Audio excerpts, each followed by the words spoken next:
we Claude wabaye umuyisilamu ujya ariko naruka twasenga hamwe muri Pentecote izo mpungu ndakubwire rero mukora gukina tubusi nkiri Claude ubuji Abdul mbona ko nambaye nekanzu avyibona baje hello tosure kunyitwa ngo ndi Claude guhera uyu munsi je ndi Abdul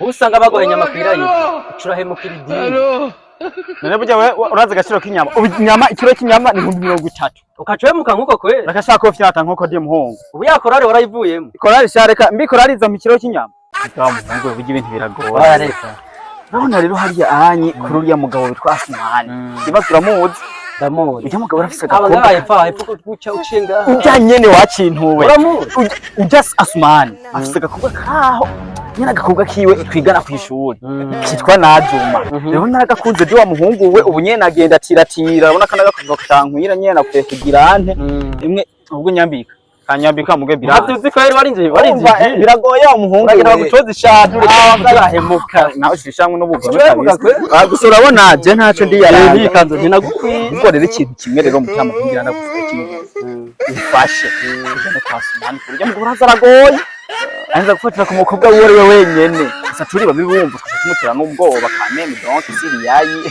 yego kuri mugabo arazi giswaye wazi giswaye turapfa kwiyanimira tugende umugabo kandi badakoze bazi giswaye mugabo arakaze tugende urafasha ntaki mugabo arakaze muhungu tugende jije mukubwanda byamusha byatumiwe mu gahindura idini kwe ndo muhungu ibintu by'idini wa tugende nta tugabire ku ruhande rwa muhungu azaje ko ntomboye na hanyuma bafite guteka umuceri hano ufite ni sawa yewe gaye ni sawa nge bya mbere bibaho wa muhungu we mvuga mugabo arakaze wa muhungu bijya mu kuvuga ndamukunda sajima nico bacose je ndiyemeje ujya mugabo arakaze ujya Asuma yibye nibisanzwe mugabo kuvuga n'amajambo menshi yatwaje nahanye gaye muhungu bacaragohora urije numva nta kibazo mutamu nyene twatomboye ngo ujyaho yicaye hageze wa muhungu we nahanye neza yo kuko ndanatomboye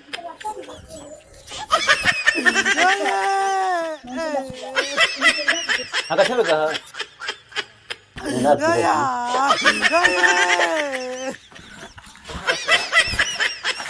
Kasongo Mombali nanga Kasongo mbona wewe Assalamu alaikum Hazibillahi minash shaitanir rajim yakuna wa yaknastayim mbona wewe Mombali nanga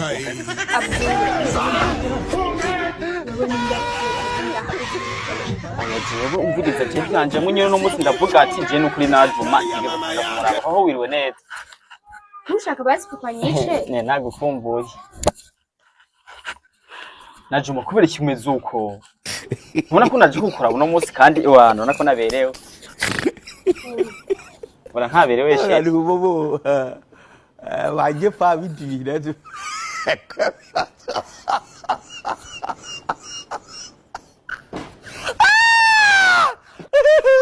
Enu yala kali daga Salamu alaikum. Mwiriwe. Kiza. Sasa. Vipi? Mbona mnatizama vile sana? Niambie. Mimi naitwa Abdul Karim. Najuma. Hawa wageni wametoka mahali ya wapi? Dadi ni wanafunzi wenzangu. Hapo ni sawa. Harakati. Ndani.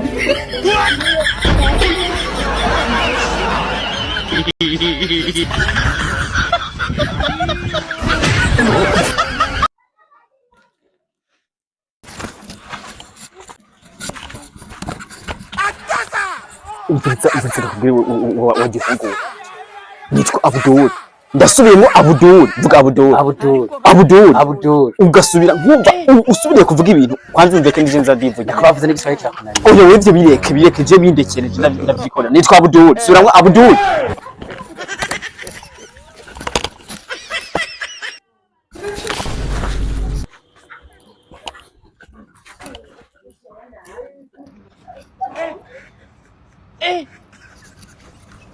Aujourd'hui aussi, c'est un autre jour. Le monde part en couille. Non, ça dit,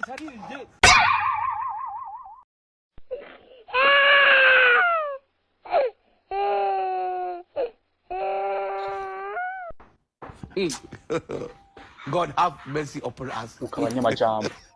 Bazumvishije. Nabiko bazana. Jesus!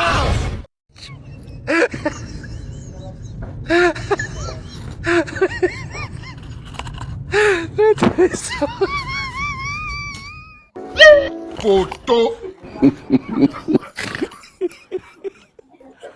Aduh bobo. Sasa Waje pa vipi? unajua Korowani? Tunajua. Korowani. Korowani kabisa ni nzuri. Nzuri kabisa. Inshallah. Inshallah. Inshallah. Na wewe? Naelewa sana. Kabisa. Ndio. Bwana wewe unajua?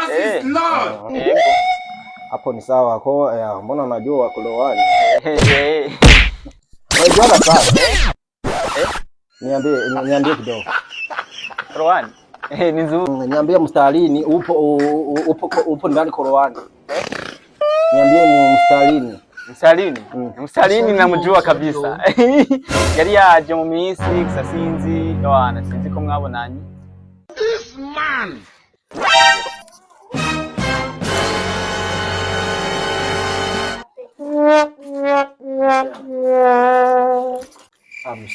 Bismillah.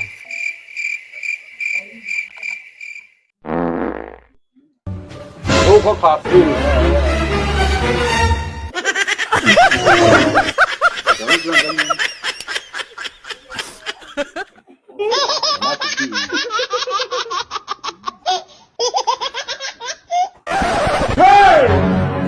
Nope.